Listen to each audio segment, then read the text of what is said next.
नमस्कार, सत श्री अकाल, गुड मॉर्निंग सभी को, गुड इवनिंग, गुड आफ्टरनून, सब एक साथ, क्योंकि आप कब इस वीडियो को देख रहे हैं हमें नहीं पता है।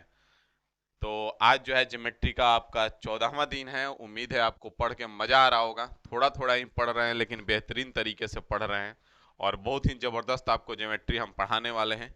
इतना खतरनाक ज्योमेट्री की आप उम्मीद भी नहीं कर सकते हैं कि इतना कुछ ज्योमेट्री में पढ़ना होता है। जैसे कि आप देख पा रहे होंगे कि अभी 14वां लेक्चर चल रहा है। अभी आपका बहुत कुछ बाकी है। Similarity of triangle, congruency of triangles, centre of triangle, सारा चीज अभी ट्रायंगल में बाकी है। उसके बाद पूरा सर्किल बाकी है। तो मान के चलिए अभी ज्योमेट्री लंबा खींचेगा। ठीक है, बस धैर्य बना के रखे रहना और आराम आराम से पढ़ते रहना है। ठीक है, तो यहाँ पे आ जाइए, आज का क्लास स्टार्ट करते हैं। ठीक है ना। बाकी आपका जो क्लास का टाइम टेबल है वो थोड़ा सा बदल गया है। यहाँ पे ध्यान देंगे, एक बार हम मेंशन करेंगे यहाँ पे टाइम टेबल को। यहाँ पे ध्यान दीजिए। अगर हम बात करें मॉक टेस्ट का, यहाँ पे ध्यान देंगे। अगर हम बात करें मॉक टेस्ट का, जो हम लोग मॉक टेस्ट करते हैं मैथ और रीजनिंग का मॉक टेस्ट, वो आपका 8 बजे सुबह में स्टार्ट होता है। 8 बजे सुबह में ये जो स्टार्ट होता है आपका इन्फिनिटी इंस्टीट्यूट यूट्यूब चैनल पे चलता है। इन्फिनिटी इंस्टीट्यूट यूट्यूब चैनल पे अगर इस चैनल को ज्वाइन नहीं किए हैं तो ज्वाइन कर लीजिए। ठीक है, इन्फिनिटी इंस्टीट्यूट यूट्यूब चैनल पे। बाकी आपका मैथ का अर्थमेटिक जो है, अर्थमेटिक अर्थमेटिक मैथ में अर्थमेटिक और दो सेशन लेके चल रहे हैं, अर्थमेटिक और एडवांस अलग अलग। तो यहाँ पे अर्थमेटिक जो है आपका 9:30 में स्टार्ट हो जाता है। 9:30 में सुबह में। इसी का टाइम मेनली चेंज हुआ है। Rahul Raj math YouTube channel पे चलता है। Rahul Raj maths YouTube channel पे। ठीक है, Rahul Raj maths YouTube channel पे आपका ही चलता है। उसके बाद अगर हम एडवांस का बात करें, एडवांस मैथ ज्योमेट्री का, जिसपे ज्योमेट्री आप देख पा रहे हैं, ये चलता आता है आपका डेली सेशन आएगा अब 8:15 PM में। कहाँ पे आएगा?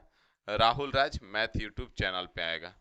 Rahul Raj maths YouTube channel पे आपका आएगा। उसके बाद आपका रीजनिंग जो है, जिसमें कि अभी ब्लड रिलेशन चल रहा है, रीजनिंग जो है आपको रात को 10:15 पे मिलता है।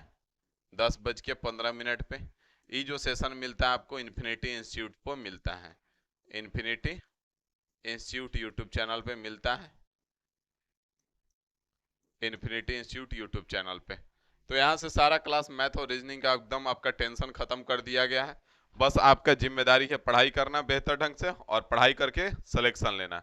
बस इतना ही आपका काम है। ठीक है, तो चलिए आइए आज का सेशन स्टार्ट करते हैं। आज के सेशन आपको ज़्यादा दिमाग नहीं लगाना होगा, क्योंकि आज के सेशन में हम लोग कुछ टर्म्स के बारे में जानेंगे। ठीक है, जैसे पहला टर्म्स आपको दिख रहा होगा हाइट। हाइट को और क्या क्या कहते हैं हम? तो हाइट को ही हम कहते हैं अल्टीट्यूड।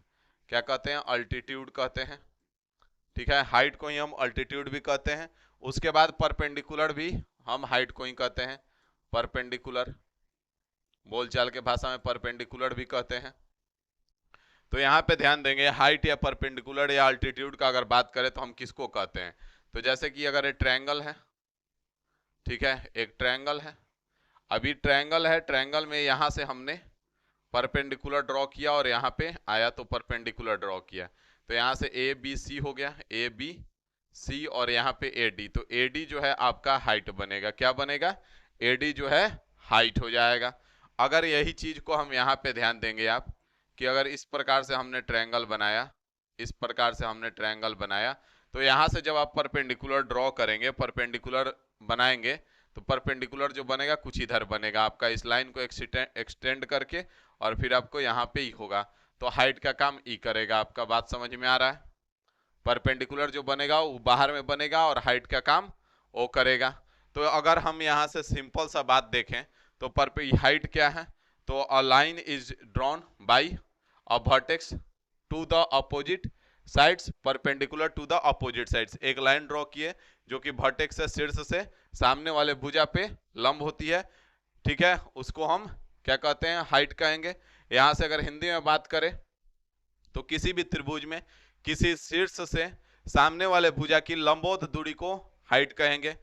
किसी त्रिभुज में शीर्ष से सामने की भुजा पर लंब के किसी शीर्ष तथा उसके सामने की भुजा कि लंबवत दूरी को हम लोग ऊंचाई कहेंगे। जैसे ई शीर्ष हो गया, इसके सामने की भुजा ई हो गया, इसका लंबवत दूरी जो होगा इसको हम ऊंचाई कहेंगे। वही चीज यहाँ पे भी है, ई शीर्ष हो गया और ई आपका भुजा हो गया, तो इस शीर्ष और भुजा के बीच की लंबवत दूरी को हम क्या कहेंगे, हाइट कहेंगे, ऊंचाई कहेंगे, अल्टीट्यूड कहेंगे। बात समझ में आ गया, क्योंकि इसमें बहुत सारा कंफ्यूजन आप लोग को बना रहता है, तो यहाँ पे ध्यान देंगे। अब आगे बढ़ते हैं। अगला पॉइंट है आपका एंगल बाइसेक्टर।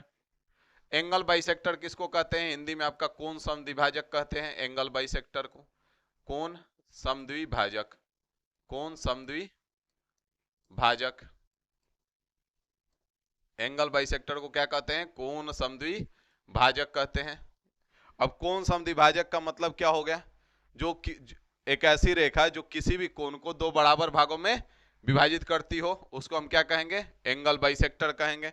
तो जैसे कि यहाँ पे अगर हमने एक लाइन ड्रॉ किया, यहाँ पे एक एंगल ड्रॉ किया, यहाँ पे ए बी सी, ठीक है, और यहाँ से बी डी हमने एक ड्रॉ किया, बी डी ड्रॉ किया, जो कि एंगल बाइसेक्टर है। यहाँ से ई भी एंगल थीटा है और ई भी एंगल थीटा है, तो यहाँ पे बी डी इज द क्या हो जाएगा, B D is the angle bisector, B D is the angle bisector, angle bisector, angle bisector of angle A B सी।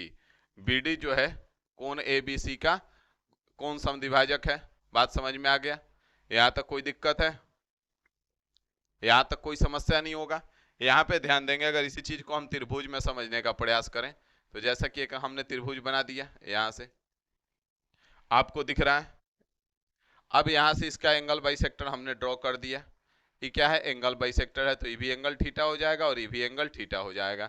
यहाँ से ए बी सी हो जाएगा, यहाँ पे आपका डी हो गया, तो यहाँ पे आपका क्या मिला, A D is the angle bisector हो जाएगा, A D is the angle bisector, A D जो है कोण समद्विभाजक है, A D is the angle bisector of angle B A C का कोण समद्विभाजक है। अब यहाँ पे एक चीज एक चीज और ध्यान में रखना है कि अगर ये कोण समद्विभाजक, तो जरूरी नहीं है कि बी डी और डी सी बराबर हो सकता है, लेकिन जरूरी नहीं है कि दोनों बराबर हो। तो यहाँ पे बी डी बराबर डी सी जरूरी नहीं है, ठीक है ना, बी डी बराबर डी सी हो ये जरूरी नहीं है। तो B D and D C, B D and D C need not to be equal, need not to be equal, need not to be equal, मतलब कि ऐसा कोई जरूरी नहीं है कि बी डी और डी सी जो है वो हमेशा बराबर ही होता है। जैसे कि समद्विबाहु त्रिभुज के केस में हमने बताया है कि लाइन ड्रॉ करेंगे तो सामने वाली भुजा को बराबर भाग में बांटेगा, नहीं बताया है तो आगे बताएंगे, लेकिन यहाँ पे जरूरी नहीं है कि हर ट्रायंगल में ई होगा ही होगा। बात समझ में आ गया, यहाँ तक आपको थोड़ा सा भी समस्या नहीं होगा। एंगल बाइसेक्टर समझ में आ गया, एंगल बाइसेक्टर किसको कहते हैं। अगला पॉइंट पे चलेंगे, अगला पॉइंट पे आ जाइए। अगला पॉइंट है आपका मीडियन। अगला पॉइंट क्या है, अगला पॉइंट जो है मीडियन है। तो मीडियन किसको कहते हैं, तो मीडियन का अगर बात करें तो मीडियन मतलब माध्यिका होता है। मीडियन क्या होता है, माध्यिका होता है। मीडियन जो होता है माध्यिका होता है। अब माध्यिका किसको कहते हैं, तो जैसे कि यहाँ से एक त्रिभुज हमने लिया, ये आपका त्रिभुज है, ठीक है, और एक लाइन ड्रॉ किया यहाँ पे हमने ए बी सी, ए बी सी। अब ई हमारा और डी है, अब ये हमारा यहाँ से माध्यिका है, तो यहाँ पे दोनों बराबर होगा, तो यहाँ पे जो हो जाएगा A D is the median, A D जो है मीडियन है आपका, ए डी जो है माध्यिका है, और जब माध्यिका होगा तो यहाँ से बी डी बराबर डी सी हो जाएगा, बी डी बराबर क्या हो जाएगा, डी सी हो जाएगा। बात समझ में आ रहा है, ए डी जो है मीडियन है, इसलिए बी डी बराबर डी सी हो जाएगा। तो माध्यिका का काम समझ में आ गया। माध्यिका क्या होगा, माध्यिका जो होगा उस त्रिभुज के भुजा को दो बराबर भागों में बांट देगा। माध्यिका जो होता है वो क्या करता है, त्रिभुज के भुजा को दो बराबर भागों में बांट देता है, उसको माध्यिका कहेंगे। और माध्यिका त्रिभुज को ही नहीं, पूरा त्रिभुज के भुजा को ही नहीं, पूरा त्रिभुज को दो बराबर भाग में बांटता है, ये भी ध्यान में रखना है, ठीक है। आगे बढ़ा जाए, नेक्स्ट पॉइंट पे चलते हैं। यहां तक आपको थोड़ा सा भी समस्या नहीं होगा, ना ही कोई परेशानी होगी।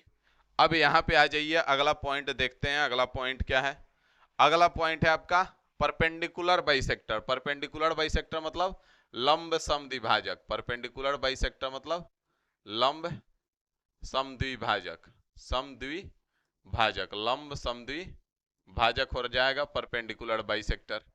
ठीक है, अब यहाँ पे लंब समद्विभाजक हम किसको कहेंगे, यहाँ पे ध्यान दीजिए। लंब समद्विभाजक का अगर बात करें तो जैसे कि एक त्रिभुज हमने खींचा, ठीक है, त्रिभुज हमने खींचा। अब हमने क्या किया कि जैसे कि यहाँ पे ए है, बी है, सी है। अब इसको अगर बराबर भाग में जब बांटने चलिएगा तो कुछ इस प्रकार से बटेगा ना, यहाँ पे 90 डिग्री का कोण बनाएगा।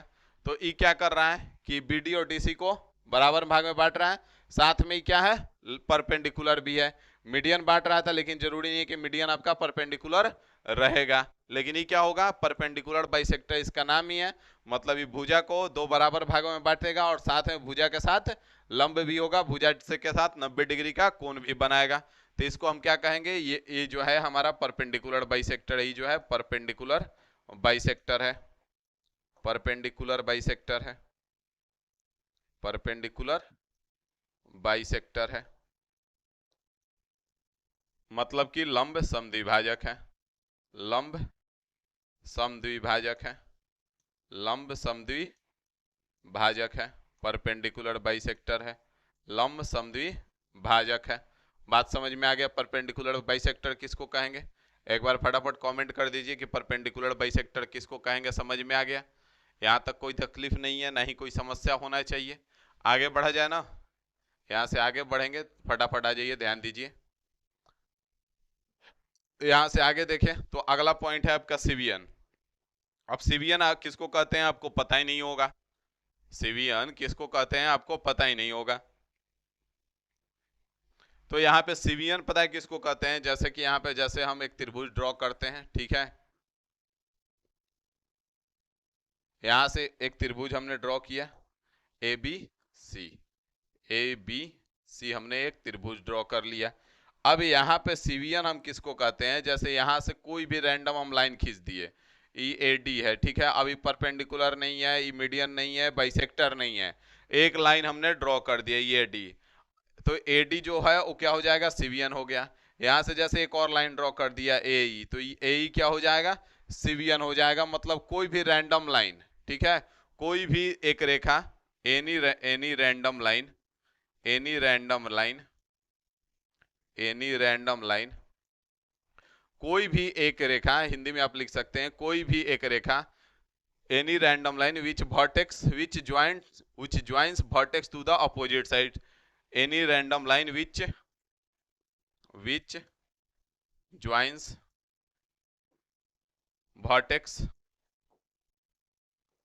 Vertex to the opposite side, to the opposite side, opposite side, कोई भी एक रेखा जो शीर्ष को सामने वाली भुजा के साथ जोड़ता है उसको हम सिवियन कहते हैं। बात समझ में आ गया? कोई भी एक रेखा जो सामने वाले जो एक शीर्ष को, त्रिभुज के शीर्ष को सामने वाली भुजा से जोड़ता है उसको हम क्या कहेंगे, सिवियन कहेंगे। बात समझ में आ गया? तो यहां से ए डी और ए ई क्या हो जाएगा, A D and here, A D and A E here, A D and A E are cevians, cevians. बात समझ में आ गया भाई साहब? कोनो तकलीफ नहीं होगा, ना ही कोनो प्रकार का समस्या होगा। बढ़े आगे ना,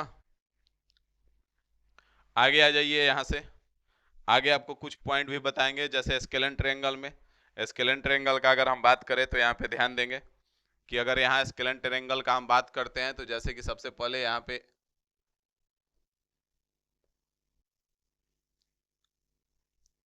ए बी सी हमने एक लाइन ले लिया, ए बी सी एक ट्रायंगल ले लिया, ठीक है। इसमें एंगल बी जो है, angle B is the largest angle है, एंगल बी जो है सबसे बड़ी कोण है, angle B is the largest angle, angle B जो है सबसे बड़ी कोण है, angle B is the largest angle, angle B जो है सबसे बड़ी कोण है, इस बात का ध्यान रहे। अब जब एंगल बी जो है सबसे बड़ा कोण है तो यहाँ से ए सी जो होगा सबसे बड़ी भुजा होगा, या फिर ऐसे भी आप कह सकते हैं कि यहाँ पे ए सी आपको दिख रहा है कि ए सी जो है सबसे बड़ी भुजा है, ठीक है। ए सी जो है, A C is the largest side, AC जो है सबसे बड़ी भुजा है, AC जो है लार्जेस्ट साइड है, सबसे बड़ी भुजा है। और आप भी जानते हैं कि सबसे बड़ी भुजा के सामने का कोण जो होता है वो सबसे बड़ा होता है। So angle B is the largest angle हो जाएगा, angle B is the largest angle हो जाएगा, angle B is the largest angle हो जाएगा। यहाँ तक आपको कोई समस्या नहीं होगा, ना ही कोई परेशानी होगी। अब जब हम इसमें परपेंडिकुलर ड्रॉ करेंगे तो इस बात का यहाँ पे ध्यान देंगे आप कि जैसे कि यहाँ पे हमने परपेंडिकुलर ड्रॉ किया, तो ई परपेंडिकुलर जब भी ड्रॉ होगा तो यहाँ पे आएगा AD, ठीक है, यहाँ पे AD हो जाएगा। तो ये परपेंडिकुलर है, AD क्या है, परपेंडिकुलर है, ठीक है। और ई जब भी होगा तो ई अगर यहाँ से परपेंडिकुलर अगर है AD, तो ये जब भी होगा तो बी बड़ा वाला कौन है ना, तो बी के ही नजदीक होगा। बात समझ में आया? तो यहां से perpendicular AD, perpendicular AD is, perpendicular AD जो होगा वो क्या हमने बताया कि जो बी सबसे बड़ा वाला कौन है वो आपका हमेशा परपेंडिकुलर के नजदीक होगा, परपेंडिकुलर इसके नजदीक होगा, ठीक है। तो perpendicular AD will always be, will always be, always B